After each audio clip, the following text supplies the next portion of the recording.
बिस्मिल्लाहिर्रहमानिर्रहीम। अस्सलाम वालेकुम दोस्तों, आप यूट्यूब चैनल देख रहे हैं और मैं डॉक्टर समीर चाचड़ हूँ।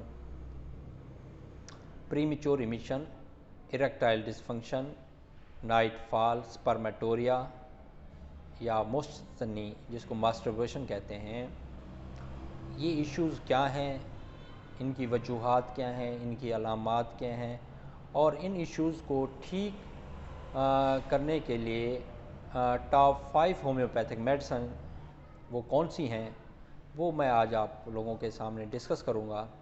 मैं थोड़ा सा आपको इन इश्यूज़ का बारे में तारुफ या थोड़ा सा बताऊँगा। दोस्तों, मैंने अपनी प्रैक्टिस में एक चीज़ नोट की है कि अक्सर मेल्स जो मेरे पास आते हैं इश्यूज़ को आके मेरे साथ डिस्कस करते हैं। तो ये वो मेल्स होते हैं मोस्टली जो या तो उनकी मैरिड होने वाली होती है या फिर न्यूली कपल होते हैं वो, या फिर वो मेल्स जो कम एज के होते हैं। दोस्तों, प्रीमेच्योर इमिशन जो है वो हम उनको आम लफ्ज़ों में सरत इंजाल यानी कि जल्दी इंजाल हो जाना कहते हैं। और जो इरेक्टाइल डिसफंक्शन है उसको उसमें दो तीन चीज़ें आएंगी। जो आपका उज़्व तनासुल होता है वो या तो उसमें इरेक्शन नहीं होगी, अगर इरेक्शन होगी तो वो ढीला होगा, उसमें तनाव नहीं होगा। तो ये या फिर ये है कि जब आप मुबाशरत करते हैं अपने पार्टनर के साथ, हम आगोशी करते हैं, तो उस वक्त आपकी जो इरेक्शन है वो उस तरह की नहीं होती जिस तरह की आप चाहते हैं। उसके बाद नाइट फॉल है या स्पर्मेटोरिया है जिसको हम जरियान कहते हैं, या मास्टरबेशंस हैं जिसको मुश्तज़नी कहते हैं। ये वो मसाइल्स हैं जो अक्सर मेल्स को इनका सामना रहता है। तो दोस्तों, ये मसाइल्स जो हैं आखिर क्यों पैदा होते हैं? सबसे इसकी जो मेन मैंने वजह ऑब्ज़र्व की है वो यंग जो लोग हैं वो अक्सर मास्टरबेशंस करते हैं और उस मास्टरबेशन करने की वजह से बाद में उनको इन मसाइल्स का सामना रहता है। उसके बाद इस इशू के अलावा आप अगर सेडेंटरी लाइफ गुजार रहे हैं जिसमें आपको मोटापा हो गया है, तो मोटापा भी इसकी वजह हो सकती है। तीसरी जो इसकी वजह है वो डायबिटिक पेशेंट जो होते हैं उनको भी इरेक्टाइल डिसफंक्शन का सामना करना पड़ता है, या फिर जो लोग हार्ट पेशेंट हैं और काफ़ी अर्से से मेडिसिन यूज़ करते हैं, तो उन मेडिसिन की वजह से भी इरेक्टाइल डिसफंक्शन का सामना उनको करना पड़ता है। तो ये इनकी जो मेन काजेज़ थी वो मैंने आप लोगों को डिस्कस की हैं। सिम्टम्स हम देख अब अक्सर जो लोग हैं वो जब आते हैं मेरे पास तो वो चंद सिम्टम्स हैं जिनको लेकर वो काफ़ी परेशान होते हैं, जिनमें वो बताते हैं मुझे कि पहले नंबर पे कि उनकी मन्नी जो है वो पतली हो गई है और नींद की हालत में भी उनकी जो सीमन है उसका अखराज होता रहता है। दूसरे नंबर पे वो कहते हैं कि जब हम अपने पार्टनर के साथ हम आगोश होते हैं, हम आगोशी पर भी उनकी जो इरेक्शन है वो नहीं हो पाती। तीसरे नंबर पे वो मुझे बताते हैं कि जब मुबाशरत करने लगते हैं एंड उस वक्त उज़्व तनासुल जो होता है वो ढीला हो जाता है। चौथे नंबर पे वो बताते हैं कि जमा की ख्वाहिश तो है उनमें, लेकिन जमा होने की ख्वाहिश होने के बावजूद जो क़ुव्वत है जमा करने की वो वैसी नहीं है जैसे वो चाहते हैं। उसके अलावा जो अक्सर लोग होते हैं उनको किसी को स्पर्मेटोरिया का मसला होता है, किसी को नाइट फॉल में ये होता है कि रात को नींद के दौरान सीमन का अखराज हो जाता है जिसको मन्नी का अखराज कहते हैं हम। तो ये वो सिम्टम्स हैं जो अक्सर जो मेल्स होते हैं उनको इनका सामना रहता है। दोस्तों, मैं ये कहता हूँ कि सबसे पहले तो अक्सर जो केसेस होते हैं उन्होंने सिर्फ़ और सिर्फ जहन पर एक चीज़ सवार की होती है कि उनको इस चीज़ का इशू है और उनको प्रॉब्लम है और वो एक जहनी तनाव में शिकार हो जाते हैं और जहन पर जो है वो इस चीज़ को सवार कर लेते हैं, जिसकी वजह से बाद में फिर उनको मसला फ़ील होने भी लगता है। सबसे पहले तो ये बात है कि जो जिन्होंने अभी शादी करनी है या जो शादी कर चुके हैं, उनको इस चीज़ को जहन पे सवार नहीं करना चाहिए। तो अगर सवार करेंगे तो फिर मसला अगर थोड़ा सा भी होगा, एक आध दिन कभी उनको इरेक्टाइल डिसफंक्शन का मसला फ़ील हो जाता है, तो फिर क्या होगा, उनको बार बार महसूस होगा। अगर एक आध दफ़ा होता है तो आप लोग इससे परेशान नहीं होना।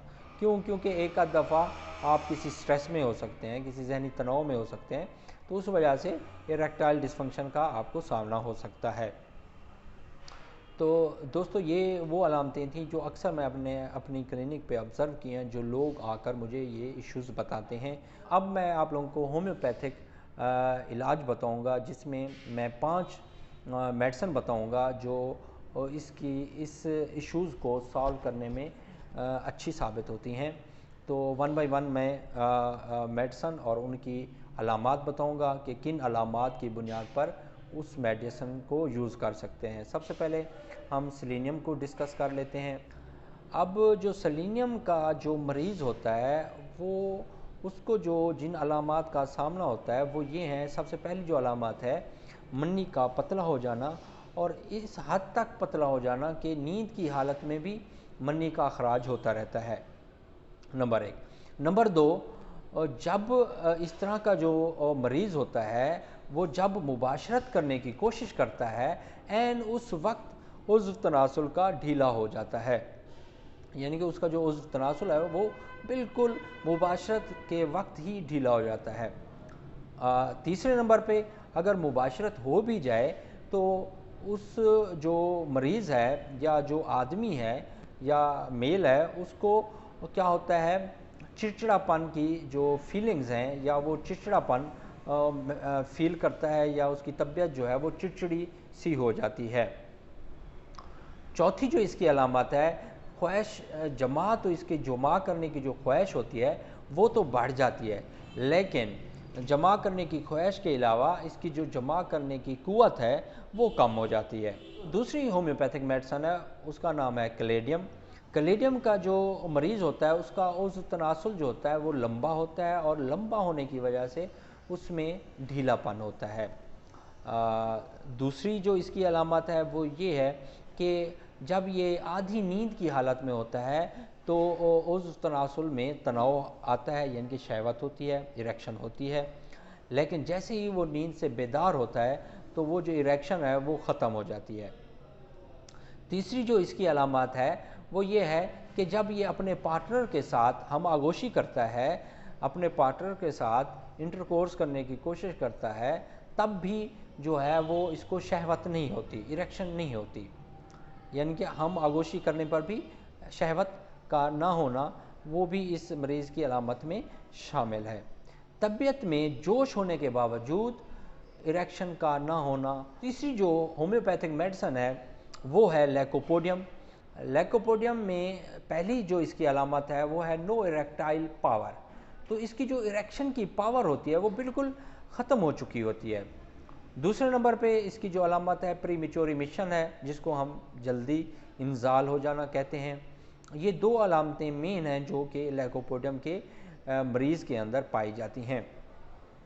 चौथी जो होम्योपैथिक मेडिसिन है वो है एग्नस कास्टस। एग्नस कास्टस में जो उसका उज़्व तनासुल होता है वो ढीला और सर्द होता है। दूसरे नंबर पे इसकी जो जमा करने की ख्वाहिश होती है वो भी बिल्कुल ख़त्म हो चुकी होती है। पांचवी जो होम्योपैथिक मेडिसिन है वो है स्टेफ्सगेरिया। और स्टेफ्सगेरिया का जो मरीज़ होता है उसमें जो उसकी पहली अलामत है वो ये है कसरत मुबाशरत के बद असरात। वो लोग जो कसरत मुबाशरत करते हैं उसके जो बद असरात हैं उनको ख़त्म करने के लिए स्टेफ्सगेरिया यूज़ की जाती है। दूसरे नंबर पे जो इसकी अलामत है, मुबाशरत के बाद उसको तंगी तनफ़ुज़ यानी कि सांस का मसला होगा। जो तीसरी इसकी अलामत है वो है स्पर्मेटोरिया, यानी कि जरियान जिसको कहते हैं हम, सीमन का अखराज कहते हैं। और जो इसकी चौथी अलामत है वो ये है कि मुश्त जन्नी करता है इसका मरीज़ जो होता है, और उसके बद असरात पाए जाते हैं। और पांचवी जो इसकी अलामत है वो हर वक्त जिनसी ख़यालात इसके जहन पर सवार रहते हैं और हर वक्त जिनसी ख़यालात के बारे में ये सोचता रहता है और वो इसके जहन में चलते रहते हैं। तो दोस्तों ये थी आज की मेरी वीडियो, उम्मीद है आपको अच्छी लगी होगी और आपको अगर अच्छी लगी है तो आप मेरे यूट्यूब चैनल को सब्सक्राइब कर दें और बेल आइकन को दबा दें ताकि नेक्स्ट मैं वीडियो जो बनाऊं वो आप लोगों को जल्दी से मौसूल हो जाए। तब तक